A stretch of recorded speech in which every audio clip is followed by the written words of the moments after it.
One of the biggest puzzles we see in the business world is this. Why do really smart, passionate business owners so often ignore the gold mine of data their customers are giving them for free every single day? It's a fascinating question. So today, we're going to put on our lab coats and diagnose a very, very common condition we call data blindness. So let's frame it like this. Think about a company like Spotify. They see every click, every pause, every skip as vital information, as oxygen. They're processing like 600 billion of these signals a month just to guess your next favorite song. Now, your business, it's generating signals that are just as rich, but for some reason, they often get treated like junk mail, unopened, unread, and tossed in the trash. So the big question we're tackling is why? Why does this happen? All right, let's get into the diagnosis. And look, we're going to approach this like a doctor, not a judge. This isn't about blaming anyone. Data blindness is a cognitive condition. It's a human thing. And like with anything else, the first step is just recognizing the symptoms in yourself. So does any of this sound uncomfortably familiar? Like you've got a potential customer who's practically screaming their interest. They've hit your pricing page 11 times, but your sales team is out there cold calling random strangers. Or maybe you can rattle off last month's revenue to the penny, but if I ask you why sales dropped, you kind of just shrug. These aren't signs you're bad at your job. They're classic textbook symptoms of a cognitive trap we all fall into. And listen, if you're nodding along or maybe wincing a little bit, this is the most important thing you're going to hear today. This has nothing to do with being lazy or not being smart enough. It has everything to do with being human.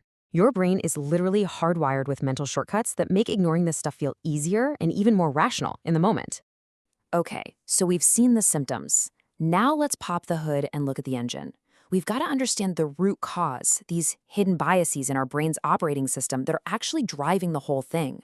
Because once you understand the why, you can start to change the what. It all kind of starts with an old joke. You've probably heard it. There's a guy on his hands and knees under a streetlight. A police officer comes up and asks him what he's doing. He says, "I'm looking for my keys." The officer asks, "Is this where you lost them?" And the guy says, "Nope, I lost them in the park, but this is where the light is." As funny as that is, it perfectly describes a powerful cognitive bias that psychologists call the streetlight effect. It just means our brains are wired for efficiency, so we naturally look for answers where it's easiest to look, not necessarily where the real answers are hiding.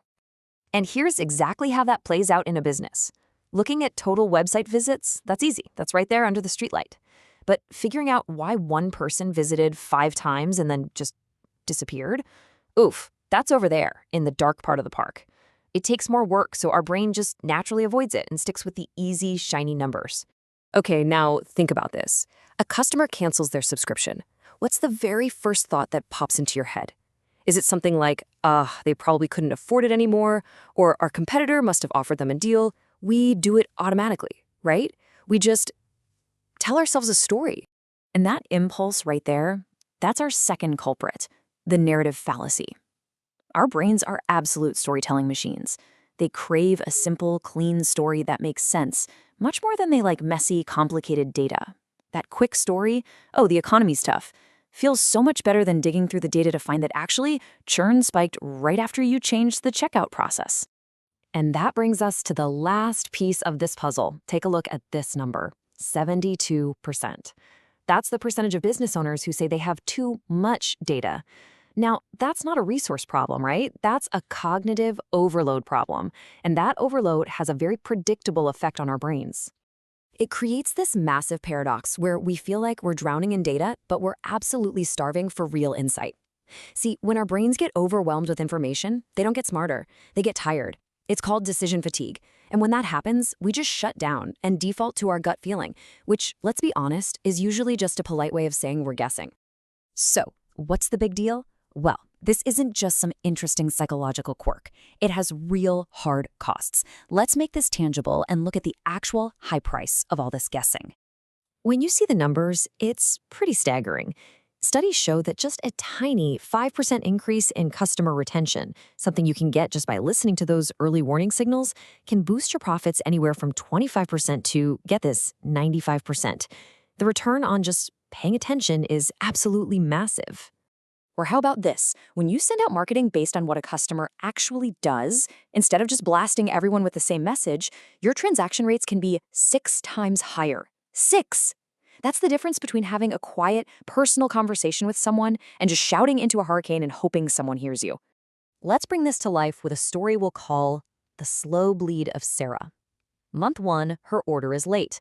That's a whisper, a tiny signal. Month 2, she doesn't reorder like she usually does. Another whisper. By months 3 and 4, she stopped clicking your emails. The whispers are getting louder. She's telling you something's wrong. But in a data-blind business, nobody hears it. The alarm bells only go off in month 5, when she's already gone for good. And the real cost isn't just losing Sarah. It's losing the next Sarah, and the one after that, to the exact same preventable pattern. Okay, that's the diagnosis. It can feel a little heavy, I know, but here's the good news. This is 100% treatable. And the cure isn't some fancy, expensive software. It's a cognitive shift. It's about fundamentally moving your way of thinking from a place of guessing to a place of knowing. And this is what that shift looks like. On one side, you've got the data-blind mindset, where all those customer signals just sound like static, like noise. On the other, the data-informed mindset, where those exact same signals become a conversation. You stop just reacting to fires and you start looking for the smoke. And maybe most importantly, you graduate from just asking what happened to asking the much, much more powerful question, why did it happen? So how do you actually do that? Well, the antidote to all those trickly brain biases isn't some complex algorithm. It's actually a really simple, repeatable process. You just observe a pattern, you make an educated guess, a hypothesis about what it means, then you test it with one small change. You measure what happens, you learn if your guess was right or wrong, and then you repeat it. That's it. That's how you override your brain's love for easy stories and turn your business into a learning machine. And to make it super practical, here are 3 things you can literally start doing this week. First, just change your mindset. Every customer action is a message, so stop judging it and start getting curious about it.